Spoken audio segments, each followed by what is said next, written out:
안녕하십니까. IM 성경탐험입니다. 오늘은 우리가 지난 시간까지 배웠던 해방시대 전체에 대해서 한번 복습해보는 시간인데요. 해방시대에는 네 가지 중요한 사건이 있다 그랬어요. 그래서 요게 해방, 그 다음에 십계명, 불신앙, 40년 광야생활, 요 네 가지 사건. 그 해방은 이스라엘 백성이 노예 생활을 하면서 해방된, 그러니까는 하나님께서 10가지 재앙을 통해서 애굽에서 이스라엘을 탈출시켰던 그 이야기들이 주로 돼 있고요. 그 다음에 십계명은 홍해를 건너고 나서 마라의 스물을 만나고, 그 다음에 그 미디안과의 전투도 겪고, 그러고서 이제 시내산에 도착하잖아요. 그래서 시내산에서 도착해서 하나님께서 그들에게 주신 십계명, 또 여러 가지 율법들, 이런 것들에 대한 내용들이 있었고, 그 다음에 이제 이스라엘 백성들이 시내산에서 가데스 바네아까지 가는데, 가데스 바네아까지 가는 과정 가운데 있었던 일과, 또 불신앙 그 가데스 바네아에 있어서 12정탐꾼을 보내잖아요. 이 12정탐꾼을 보내고 나서 그들의 반응이 다시 애굽으로 돌아가자, 우리 군대장관을 세워서.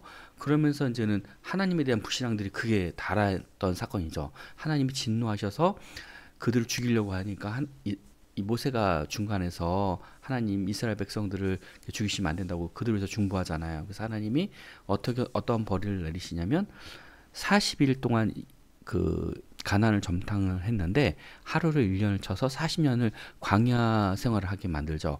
그러면서 이전에, 그러니까는 20세 이하의 아이들만 그 세대만이 그 가나안 땅에 들어가고, 그 이후의 세대, 그러니까는 20세가 넘어간 세대들은 이들은 결국은 뭐냐면 애굽 땅에서 어떤 문화와 그런 생활에 젖어 있었던 어떤 그러한 그런 세대들은 다 광야 가운데 다 죽게 하고, 그렇지 않은 세대들만 사실은 다 이제는 가나안 땅에 들어가게끔 하시는 거잖아요. 그리고 네 가지 사건, 자, 해방, 십계명, 불신앙, 40년 광야 생활 기억해 주시고, 우리 성경 12시대를 다시 한번 생각해 봅시다. 처음에 창조시대, 족장시대, 해방시대, 그 다음이 정복시대, 사사시대, 통일왕국시대, 분열왕국시대, 포로시대, 귀환시대, 복음시대, 교회시대, 전도시대.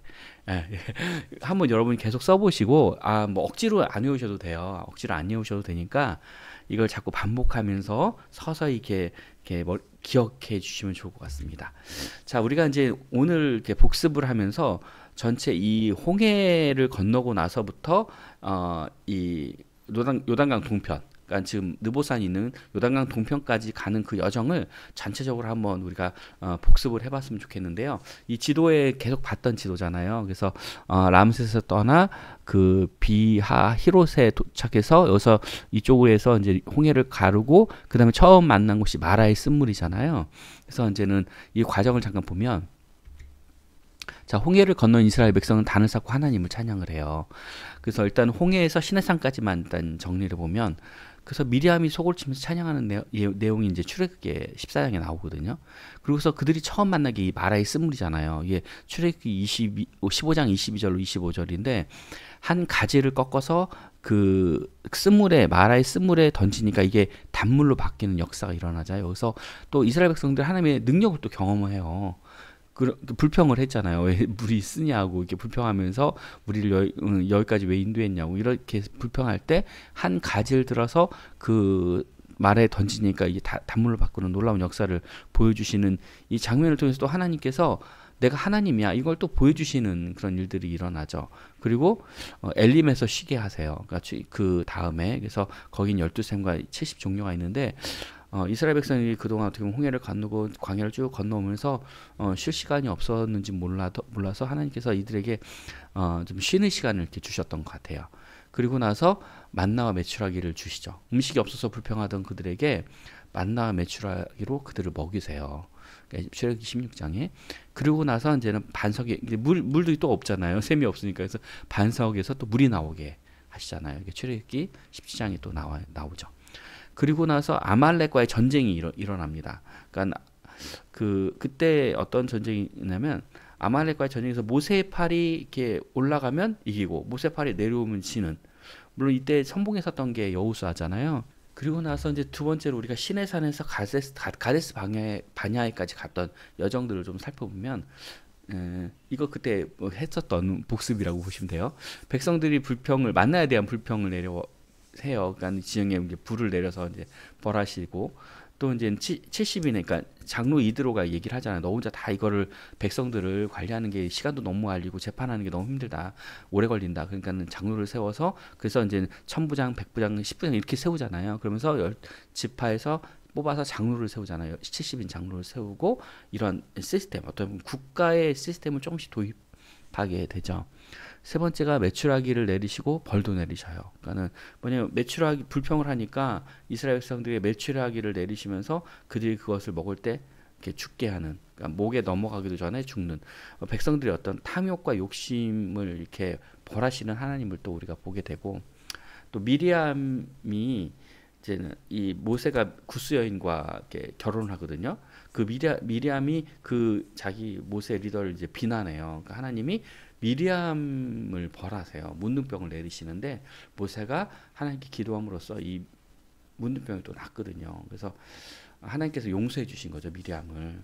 그래서 어떻게 보면 내가 모세에 대해서 뭐라고 하지 않는데요. 어떻게 보면 모세를 이렇게 하나님께서 더 세워주시는 그러한 일들이 또 이곳에서 보여지고요.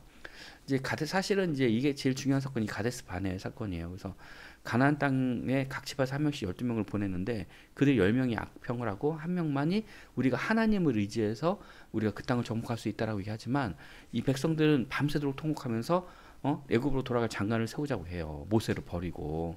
그래서 하나님이 그들에게 전염병으로 벌하시잖아요. 그럴 때 모세가 하나님께 중보를 해서 하나님께서 징벌을 그치시고 대신 1일을 1년으로 해서 40년 동안 광야 생활을 하게끔 하시는 게 요 때 일이죠. 그러니까는 여러분들이 그걸 기억해 주시고, 또 가데스 바네에서 마지막 요단 동편까지 일들은 그러니까 바위에서 물이 나오는, 그러니까 백성들이 또 그 막 또 물이 달라고 원망을 해요. 그러니까는 모세가 굉장히 인간적으로 격분을 해요. 내가 언제까지 너희들을 이렇게 해야 되냐 이러면서 이렇게 굉장히 격분을 하는데, 그러면서 바위를 이렇게 그러니까 때리죠. 때리면서 2번 때리면서 이 바위에서 물이 나오는 이 불의바 사건. 그리고 식량과 음료수로 인한 불평이 또 이들에게 일어나요. 먹을 것을 달라고 그러고 또 맨날 우리가 만나와 외출 이렇게 얘기하는 거죠. 불평을 하죠. 그러니까 하나님 불뱀을 보내서 그들에게 물리게 하셔서 그들의 고통 가운데 있죠. 그때 모세가 노뱀을 만들어서 그것을 보는 자는 구원을 얻는데 그것을 끝까지 안 본 자들은 다 죽게 되죠. 네, 그런 얘기고, 그다음에 그 다음에 있었던 사건이 이제는 거짓 선지자 발람 사건인데, 이건 뭐냐면 에돔이 이스라엘을 지나가는 것을 허락하지 않아요. 왜냐면 에돔과 사실 이스라엘은 한 그 아브라함의 자손이거든요. 하나님은 에돔과 다투지 말라고 해서 이들이 에돔을 피해서 돌아서 그 광야를 통해서 이 그 아모리 족속을 치고 그 다음에 이 위에 있는 그 모압 땅으로 가게 되거든요. 근데 이 모압 땅의 왕 이 발락이 이 하나님의 백성인 이스라엘 굉장히 두려워해요. 그래서 이교도술사인 발람을 돈을 주고 매수해서 이스라엘을 저주하라고 그래요. 근데 하나님께서 발람에게 말씀하셔서 발람이 오히려 이스라엘을 축복을 하는 거예요. 그것도 한 번이 아니고 여러 번을. 그래서 이러한 사건들이 있은 후에 또 이스라엘이 이제 인구 조사를 해요. 2번째 인구 조사를 하고 또 새로운 리더인 여호수아를 세웁니다. 지도자로. 또 이들이 이제는 쭉 올라와서 이스라엘이 이제는 가나안 동편에 있는 요단강가에 이르러요. 그래서 요단강 동편에 이르는데 이곳에서 이제 이스라엘과 이 모세가 이제는 마지막 어떤 고별 설교를 듣게 되고, 이스라엘 백성들은 요단강을 건너지만 모세는 요단강을 건너지 않냐고 느봇산에서 그 생을 마감을 하잖아요. 그 내용이 이제는 지금 우리가 지금 배웠던 요 내용들이에요. 그래서 물론 신명기에 대한 이야기는 여러분이 지난번에 배웠으니까 알 거고, 그래서 쭉 그 홍해를 넘어서 요단강 동편까지 가는 여정들, 물론 사건들을 다 기억하실 필요는 없어요. 하지만 어떤 일들이 있었고 이런 일들이 있었구나 하는 거는 여러분들이 이제 외우지 못하더라도 맞아 그런 일이 있었어 이 정도는 여러분이 기억해 주시면 좋을 것 같고, 여기 빠진 사건들도 있어요. 소소한 사건들도 있는데 여러분들이 이제는 더 공부하시면서 이건 더 자세히 보시면 더 좋을 것 같고요. 다시 한번 이 지도를 보시면서 어떻게 보면 이 광야의 여정이 지금 우리의 인생의 여정이잖아요. 그래서 이 전체 여정이 우리가 이제 하나님을 믿고 처음 구원을 확신하고 하나님의 사랑을 경험하고 내가 하나님을 믿기 시작했어. 그럼 믿기 시작했을 때 우리 안에 평안이 늘 있는 게 아니잖아요. 어떻게 보면 이 광야 같은 세상 늘 우리를 위협하고 늘 전쟁이 있어야 되고 우리의 먹을 것이 늘 걱정이고 다시 과거의 죄 지는 대로 돌아가려고 하는 그런 모든 과정들이 우리의 삶 가운데 늘 있잖아요.